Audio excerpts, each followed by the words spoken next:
Hi, and welcome to the Child Care Aware of Minnesota Legislative Update for Tuesday, March 11th. This is for activity that took place through Friday, March 6th, 2025. I will be touching on a few items that were heard in committee this last week and the results of those.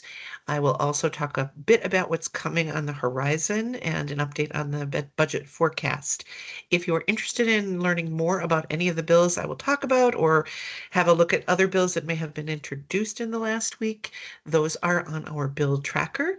And please feel free to take a peek at our website for both that and the link to these videos if you want to look back on previous updates. So let's get started with action in committees last week. First of all, in the House Tax Committee, Representative Nadeau brought forward House File 633, and that is a market value exclusion for licensed in-home childcare providers. So this is yet another in a series of bills we've talked about that are coming at the challenge of trying to reduce the cost for family childcare homes through the tax code. This one in the form of an exclusion, not a credit or a rebate on taxes. In the Children and Families Committee, so I'm sorry, that bill was the tax bill. The House File 633 was laid over for consideration in the House tax bill. In Children, Youth, and Families Committee, House File 1384, carried by Representative Katiza Watoon. Again, looking at taxes, only in this case, the dependent care credit, which goes to parents and helps them pay for child care. Often dependent care tax credit comes through employers. And what this would do is add funding for young children. So it would increase the amount of funding depending on how many children under age 5 a family has. So that could go as high as 10,000 for one child, 20,000 for two, or 25,000 for three. And it also adjusts the phase out in terms of income. So creating a two-tiered phase out, the lowest would be at 125,000 of adjusted gross income, and then another tier beginning at 400,000. So trying to really expand and make it something a little closer.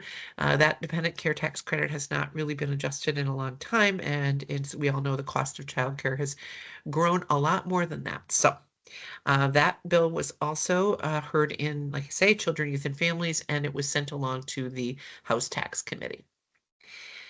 Another or hearing, I guess, in the House Children, Youth, and Families Committee that it wasn't a bill, but there were two presentations last week. One was from the Department of Human Services with an update on their child care regulation modernization process. And many of you are familiar with this. This was really a three-part process, the third part being the most perhaps controversial in that there was a proposed set of changes to finally update our childcare statutes and rules, and went back to the drawing board after a lot of input, and now there is a second draft. And so this was an update to the legislature. This won't officially come to them for action until next session, but this was an opportunity to share with them how some of the changes have landed, and then also to lay out some of the ways in which there will be engagement from the community. There was also a presentation from Think Small, and Erica Moss, not Representative Moss, gave a presentation on an alternative childcare regulatory service. And this is something that has been talked about in the advocacy community, started growing over the last year based on some work by an organization called We Vision.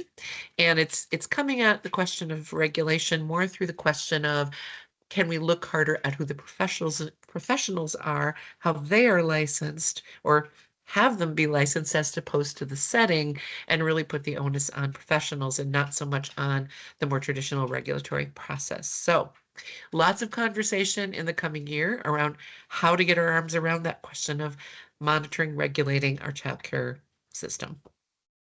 Finally, in the Senate Education Finance Committee, Senator May Quaid has a bill, Senate File 1461. This is an expansion of legislation that was passed, I want to say last year or 2 years ago, which allows for children who are in a school setting in a pre-K program, so a pre-K VPK or another school-based pre-K, to have access to the before or after school age care program.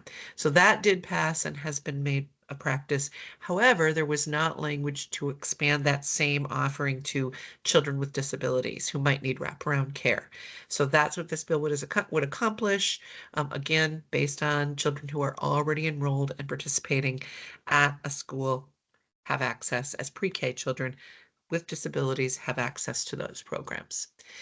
So those were the main bills, and that bill was laid over also for possible inclusion in the Senate Education Finance bill. So those were the main bills heard last week. The biggest news last week was the release of the budget forecast. I've been talking about this now for a few weeks as this kind of becomes the turning point in the legislative session. And as expected, it was grimmer than we would like to hope and also more uncertain. And the uncertainty, of course, comes from being uncertain what the federal government's going to do, either through its budget process or through the actions of the president. But we count a lot in Minnesota, as do many states, on that federal funding. In our case, particularly for childcare, on things like the Child Care and Development Block Grant. So not knowing where that's going to land is making it difficult to make predictions. However, in looking just at Minnesota's income, it's sort of a mixed picture. Income is up, revenues are up from what was being predicted, but unfortunately, so is spending, and spending is outpacing revenues. So I will have a bit of a balance up into the coming year of about 456 million. It's going to be quickly eclipsed by the spending rate, and we're going to be looking at a deficit. The deficit for the coming biennium is right now projected to be about 3 billion.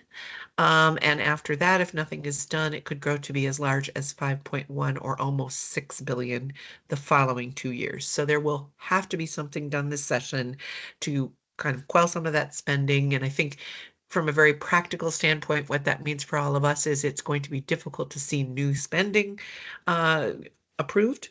And if there is new spending, it probably will come at the expense of cuts to something else.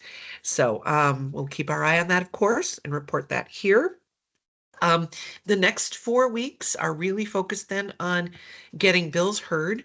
Next week, there's a lot of hearings to get more specific presentations on that budget forecast by committee, so folks can see how it will impact them.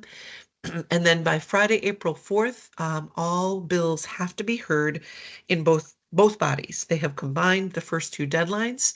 So if a bill has not been heard in both the House and the Senate as a standalone bill, then it will not move forward this session. So it's kind of crunch time here over the next 4 weeks to get bills either through committee and onto the floor, or through committee and laid over for consideration. So the rest of March will be focused on that. I will give you more updates next week on the remaining schedule and how the budget bill timeline and also legislative break, and of course the end of session are shaking out. But just keep an eye open for more bills in the coming weeks, and you can always tune in here every Tuesday to see what we can tell you about the prior week. So thanks so much for joining us again, and look forward to talking next week. Take care.